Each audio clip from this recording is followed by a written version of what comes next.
ChiefKeef just did the unthinkable. He linked up with NBAYoungBoy, O-Block's biggest op, and now his own block is planning on backdooring him. F members are going crazy on social media, saying they don't mess with Sosa no more. And this beef is about to get deadly. But here's what y'all don't know. Keef been done with O-Block for years, and today we're breaking down exactly why he turned his back on the block that made him famous. ChiefKeef was the king of O-Block, the drill legend who put Chicago on the map. But his relationship with his own block went from love to straight betrayal. The recent link-up with NBAYoungBoy didn't just make mad. It exposed years of hidden beef that's been brewing behind the scenes. To understand how Sosa went from O-Block royalty to their biggest enemy, we got to go back to where it all started and break down the real story that nobody talks about. Let's rewind to the early 2000s when ChiefKeef was just Keith Cart, a young shorty from Parkway Gardens, better known as O-Block. Back then, Keef was tight with all the homies. King Von, Boss Top, Trey 5, and the whole gang. These weren't just rap associates. Fam. These were his day ones who he grew up with in the trenches. The bond between these dudes was real. They were all black disciples, all from the same block, all grinding together in an environment where loyalty meant everything. Keef was already showing his musical talent, freestyling on that karaoke machine, while Vaughn was building his reputation in the streets. Boss Top was like the big homie who everybody looked up to, and Trey 5 was known as one of the most dangerous members of the crew. This was before the fame, before the money, when they were just young dudes trying to survive in one of Chicago's most violent neighborhoods. They had each other's backs through shootouts, police raids, and all the chaos that came with street life. When one of them got locked up, the others would pull their money together to get him out. When someone needed protection, the whole crew would ride. Keef and King Von had that special connection, though. Van was already making noise in the streets, while Keef was perfecting his sound. They used to hang out all the time, both of them young and wild, getting into all types of activities that we can't even talk about on camera. But that brotherhood was real. They were more like brothers and friends. But here's where everything changed. When Key dropped I Don't Like in 2012, that track didn't just go viral. It revolutionized the entire rap game. We're talking about a song that created drill music as we know it today. The video got millions of views. Kanye West remixed it, and suddenly every major label was trying to sign this teenager from Chicago.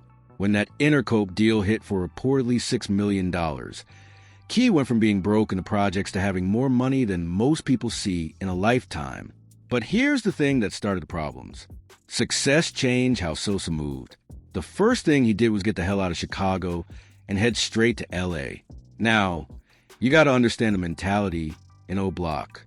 When one of your own makes it big, there's an expectation that he's going to bring the whole crew with him. That's the unwritten rule in the hood. You don't leave your day ones behind when you blow up. But Keef made a calculated decision that would haunt his relationships forever. Instead of bringing Van, Boss Top, and the rest of O-Block with him, Sosa only took his blood relatives, his cousins Tato and Ball Out from Glow Gang. From a business perspective, this made sense. Family is family, and Keef probably felt like he could trust his cousins more than anyone else. But from a street perspective, this was seen as the ultimate betrayal. The homies back in O-Block started feeling some type of way immediately. Here's their boy who they protected, who they rode for, who they helped build up, and when he gets a shot at the big time, he acts like they don't exist. That's when the resentment started building. According to sources close to the situation, O-Block members were expecting Key to put them on his payroll, help them get record deals, or at least bring them to LA to be part of his crew. But Sosa was moving different. He was trying to completely separate himself from the street life that made him famous in the first place. You can't really blame Keef for wanting to stay safe and legal. The man had just signed a multi-million-dollar deal, and getting involved in street politics could have jeopardized everything. But the homies didn't see it that way. To them, it looked like success had made their boy forget where he came from. Now, here's where things got real ugly, and this is the incident that made Sosa completely cut ties with O-Block forever. One of their most respected members, Trey 5, got locked up on a serious case and needed $25,000 for bond money to come home. This wasn't just any regular member. Trey 5 was allegedly one of O-Block's most dangerous shooters, someone who had put in serious work for the block over the years. The homies tried everything to get that bread together. They were out there grinding hard, trying to rob people, hitting licks, doing whatever they had to do to raise the money. But after weeks of hustling, they only managed to scrape together about $18,000. They were $7,000 short, and time was running out. That's when they reached out to their rich homie, ChiefKeef. From their perspective, this should have been an easy decision. Sosa was making millions, and $7,000 was pocket change to him. Plus, this was for Trey 5, someone who had allegedly protected Key back in the day when he was just another young dude in the hood. At first, Key said he would handle it no problem. The homies were relieved, thinking their day one was about to come through for the crew like he was supposed to. They probably started making plans for when Trey 5 came home talking about how Sosa was still solid despite all the changes. But then Key just went completely ghost on them, wouldn't answer phone calls, wouldn't respond to text messages, wouldn't even acknowledge their existence. Meanwhile, this man was on Instagram and Twitter flexing his lifestyle, posting pictures of expensive cars, jewelry, and even bragging about buying a four-wheeler for $10,000, which was more than they needed to get their homie out of jail. The disrespect was unreal. Here they were, desperately trying to help their friend, and their rich homie was ignoring them while flashing money on social media. That's when the anger really started building in O-Block. They felt played, disrespected, and abandoned by someone they considered family. When it became clear that Keef wasn't going to help, Boss Top, King Vol, and other O-Block members decided to take matters into their own hands. They weren't just going to let their homie sit in jail while Sosa ignored them. So they planned something that would change their relationship forever. They were going to rob ChiefKeef. This wasn't some random break-in by strangers. This was his own homies, people he grew up with, people who knew where he lived and how he moved. They broke into the crib that Keef was renting with his manager. And when they got inside, they went crazy. We're talking about a full-scale robbery, fam. They took jewelry, clothes, shoes, and even petty stuff like deodorant and his daughter's diapers. But the most disrespectful part was when Boss Top allegedly snatched Kef's chain right off his neck during the whole situation. That's not just theft. That's a symbolic act of dominance, showing that they didn't respect him as their leader anymore. But here's where the situation got really dangerous. During this robbery, one of Key's homies got shot. We don't know all the details about how that went down, but the fact that gunshots were fired shows how serious the situation became. This wasn't just a petty theft anymore. This was a violent confrontation that could have ended with someone dead after they robbed Sosa and got what they needed. They used that money to bond out Trey 5. So, in their minds, they accomplished their goal. They got their homie out of jail. But the damage to their relationship with Keef was irreversible. The brotherhood was broken forever, and there was no coming back from what happened. Kef's ex-manager allegedly called the police during the robbery, but when the cops showed up, nobody would cooperate with the investigation. That's the street code. You don't talk to police, even when you're the victim. But the silence didn't mean forgiveness. Sosa knew exactly who had violated him, and he would never forget it. But the robbery wasn't even the worst part of this whole situation. According to multiple sources and deep analysis of the street politics, King Von allegedly took out his cousin, Blood Money. And this is where things get really dark and complicated. Blood Money, whose real name was Markeel Holmes, was ChiefKeef's cousin and a member of his Front Street crew. He was tragically killed in April 2014. And for years, rumors swirled about who was responsible and why it happened. The official story was that it was part of the ongoing gang war between different Chicago factions, but the streets had a different theory. According to street sources and analysis of social media posts from that time period, King Von's name kept coming up in connection to this incident. Now, this is where things get really complex because there were multiple theories about what really went down. One theory suggests that Vaughn was retaliating for something Blood Money had done. Another theory, which is even more disturbing, suggests that Van killed Blood Money as a way to hurt ChiefKeef personally. Remember, this happened around the same time that the relationship between Keef and O-Block was falling apart. Here's what makes the situation even more suspicious. After Blood Money got killed, Vaughn posted some cryptic messages on social media that seemed to reference the situation. One post said, "I'm King Vaughn from the O from O Block. I run shit," which was basically him quoting a line from a Blood Money track, but flipping it to claim dominance over the situation. The timing of these posts was crazy, too. A female named Kai, who was allegedly involved in Blood Money's death, according to some rumors, got killed just days before Vaughn made that post. Some people think Vaughn was celebrating taking out the person who allegedly killed Blood Money, but others believe Van himself was directly involved in Blood Money's death. Jay Hood, who's connected to the streets and has done multiple interviews about Chicago politics, said that Van and Troy were following Boss Top's lead during this time period. If Boss Top had serious issues with Keef and wanted to send a message, Van and Troy would have been the ones to handle it. The most disturbing part of this theory is that it suggests Vaughn didn't just rob Keef, he allegedly killed his family member. That's crossing a line that can never be uncrossed, and would explain why his hatred for his former homies runs so deep. Here's how we know for sure that Keef was completely done with Vaughn and O Block.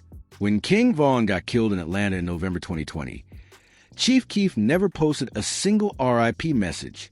Not one post, not one Instagram story, not even a simple rest in peace tweet.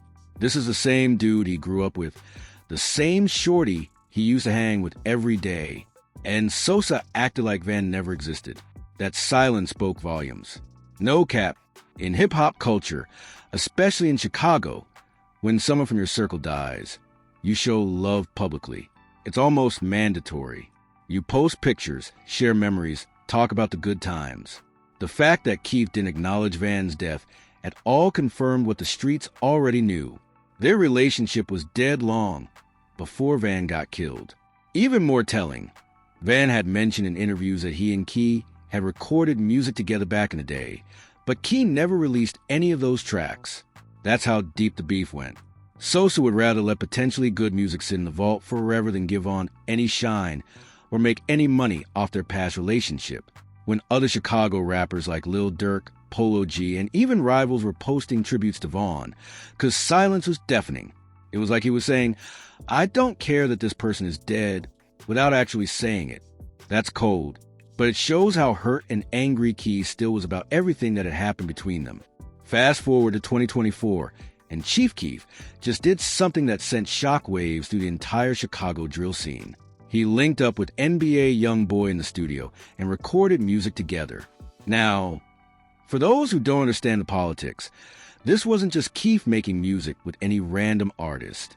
This was him linking with Lil Durk and F's biggest enemy. The beef between NBAYoungBoy and Lil Durk has been one of the most intense rivalries in hip-hop for years. They've traded diss tracks. Their crews have gotten into violent confrontations, and the tension has resulted in real-world consequences. For Keef to suddenly appear in the studio with YoungBoy was like dropping a nuclear bomb on Chicago politics. When that studio footage dropped showing Keef and YB together, working on music and looking comfortable with each other, it was clear that this wasn't just a one-time collaboration. These two were building a real relationship, and Key was making a statement that he didn't care about Chicago's feelings. The timing of this link-up was perfect from Kuz's perspective. He had been staying neutral in the Durk versus YoungBoy beef for years, probably trying to avoid more drama. But something changed his mind, and he decided to finally pick a side. And it wasn't his Chicago homies. When that studio footage hit social media, F members and O Block affiliates lost their minds completely. They started posting on Instagram and Twitter, making it crystal clear that they weren't rocking with Sosa anymore. The message was simple but powerful. If you're with YoungBoy, you're against us and there's no middle ground. Some F affiliates posted things like, "We don't mess with that type of movement," and made it obvious that Key had crossed a line they couldn't forgive. After years of staying relatively quiet about their issues with Key, they were now publicly cutting ties with him.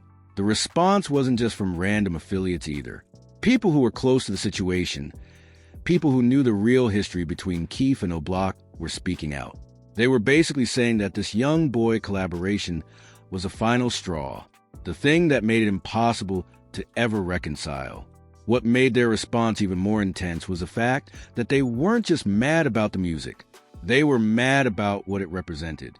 In their eyes, Keef was choosing to work with someone who had been actively beefing with their crew, someone who had dissed their dead homies, someone who represented everything they were against. But ChiefKeef's crew wasn't about to let F disrespect their leader without clapping back hard. Glow Gang members started responding on social media, and their message was clear. They don't give a single damn about F's feelings or opinions. One Glow Gang member posted that they don't care about what F is going on, basically telling them to mind their own business and worry about their own problems. The post was dismissive and disrespectful, showing that Glow Gang wasn't intimidated by the backlash at all. Another Glow Gang affiliate was straight up laughing at the whole situation on social media, posting laughing emojis and making jokes about how pressed F was getting. They were treating the whole beef like entertainment, which probably made even more angry. But here's the wildest part of Glow Gang's response. One of their members revealed that Keef and YoungBoy didn't just make one song together. They allegedly got 6 more tracks in the vault ready to drop. That's not just a one-time collaboration. That's a full partnership, and it's about to get even more serious. The Glow Gang response showed that Keef's team has been winning without F support for years. They've been building their own empire, making their own moves, securing their own bag, and they don't need Chicago's approval to succeed. In fact, they seem to be suggesting that working with YoungBoy was going to be more profitable than anything they could do with Chicago artists. This response also revealed something important about how Glow Gang views the situation. They're not seeing this as betrayal. They're seeing this as business. Keef is making moves that benefit his career and his money. And if his old homies don't like it, that's their problem to deal with. Things got even more explosive when Lou Tim, the man who killed King Von in Atlanta, decided to respond to the whole situation on social media. Tim posted content, basically co-signing Keef's move to link with YoungBoy. And the implications of this were absolutely wild. For the person who took out Vaughn to be publicly supporting his decision go against, that's some next-level disrespect that goes beyond just music beef. Tim's involvement shows how deep and complicated these street politics really are and how this situation connects to multiple different conflicts. Tim's support key also suggests that there might be more to the story than we know. Maybe Tim knows something about the history between Keef and Vaughn that makes him feel like his actions are justified. Or maybe he's just trying to stir up more drama and keep the beef going. Either way, when Van's killer is publicly supporting your moves against Van's crew, that sends a message to everyone watching. It's like Tim is saying that even he understands why Keef would want to go against his former homies. To really understand why the situation is so explosive, you got to understand the deeper street politics that have been brewing for years. This isn't just about music or money. This is about respect, loyalty, and codes that people live and die by in Chicago. From ChiefKeef's perspective, he has every right to be angry and to move however he wants. His own homies robbed him, allegedly killed his cousin, and never showed him the loyalty he deserved after he put them on the map. He made O-Block famous worldwide, and they repaid him with betrayal and violence. But from O-Block's perspective, Keef abandoned them when they needed him most. He got rich and left them in the trenches, only helping his blood family while his day one struggled. When they needed bond money for their homie, he ignored them completely, even though he had more than enough money to help. The truth is probably somewhere in the middle. Keef probably to get caught up in his success and distance himself from his roots. But O-Block probably also had unrealistic expectations about what Keef owed them and how much he should sacrifice for their benefit. What makes the situation so dangerous is that both sides feel completely justified in their actions. Keef feels like he was betrayed first, so anything he does now is just payback. O-Block feels like Keef betrayed them first, so they were justified in robbing him and cutting him off. This beef between Keef and his former homies also has major implications for the music industry, and Chicago's drill scene specifically. ChiefKeef is widely considered the godfather of drill music, the person who created the sound and the culture that made Chicago rap famous worldwide. For him to completely turn his back on Chicago and start working with their enemies represents a seismic shift in the power dynamics of drill music. It shows that even the most important figures in the culture aren't immune to the street politics that tear communities apart. The fact that Keef is now working with NBAYoungBoy also gives YoungBoy more credibility in his beef with Chicago artists. Having the originator of drill music on your side is a major win. And it probably makes YoungBoy feel more confident about continuing his conflict with Dirk and F. For Chicago artists, this creates a difficult situation. Do they continue to show love to Keef as the godfather of their sound? Or do they cut him off for working with their enemies? Most of them will probably choose loyalty to their current crews over respect for Keef's legacy. Here's why the situation is so dangerous and why it could escalate beyond social media beef. We're talking about real street politics with deadly consequences. When you cross certain lines in Chicago, there can be violent retaliation that goes far beyond music. The fact that F members are publicly cutting ties with Keef shows how serious this is. These aren't just hurt feelings over a business decision. This is about loyalty, respect, and street codes that people have died over. When you go against your own block and link with their biggest enemies, that's considered the ultimate betrayal in street culture. But Keef seems to be past caring about those consequences. He's been living in LA for years, surrounded by security, making moves on his own terms. He's probably calculated that he's safe from any retaliation, and he's willing to risk whatever consequences might come from his actions. The question now is whether this beef will stay in the realm of social media posts and diss tracks, or whether it will escalate to something more serious.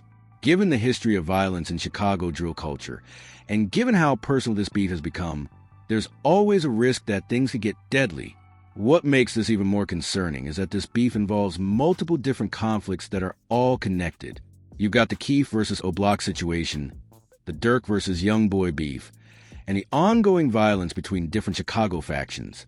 When all of these conflicts start intersecting, the potential for violence increases dramatically. At the end of the day, ChiefKeef's decision to link with NBAYoungBoy represents the final break between him and his Chicago roots. After years of tension, betrayal, and unresolved beef, Sosa has officially chosen his side, and it's not with the block that made him famous. This isn't just about one studio session or one song. This is about years of built-up resentment finally boiling over. Keef is showing the world that he doesn't need O'Block's approval. He doesn't need F support. And he's willing to work with their biggest enemy to prove it. The streets are watching. The fans are divided. And this beef is far from over. With 6 more songs allegedly in the vault, Keef and YoungBoy are just getting started with their collaboration. Meanwhile, F and O'Block are making it clear that there's no coming back from this betrayal. What's really sad about this whole situation is how it shows the destructive nature of street politics in hip-hop. Here you have ChiefKeef, someone who could have been a unifying figure for Chicago, instead becoming an enemy of his own city. The same streets that made him famous are now turned against him, and there's probably no way to fix that relationship. For the younger generation of Chicago artists, this situation serves as a cautionary tale about the importance of loyalty and the consequences of betrayal. It shows how quickly relationships can turn toxic when money, fame, and street politics get involved. And the broader hip-hop community is also watching the situation closely because it represents larger themes about authenticity, loyalty, and the relationship between artists and their communities. Keef's decision to prioritize his own interests over his hometown loyalty will probably influence how other artists handle similar situations in the future. One thing's for sure, the Chicago drill scene will never be the same. The king of O'Block has officially become their enemy. And in a city where loyalty means everything, that's a line you can't uncross. This situation is about to get even more intense as more music drops and more people choose sides. The fact that this beef involves so many different layers, personal betrayal, street politics, industry competition, and regional pride means that it's going to continue generating drama for months or even years to come. Every new song, every social media post, every public appearance is going to be analyzed for signs of escalation or reconciliation. But based on everything we know about the history between these parties, reconciliation seems impossible. Too much has happened. Too many lines have been crossed, and too much pride is at stake for anyone to back down now. So, we'll be here to break down every development as it happens, because this story is far from over. ChiefKeef just lit the fuse on a situation that's been building for a decade, and now we're all waiting to see what explodes next in Chicago. These types of beefs don't just fade away. They define careers, destroy relationships, and sometimes end lives.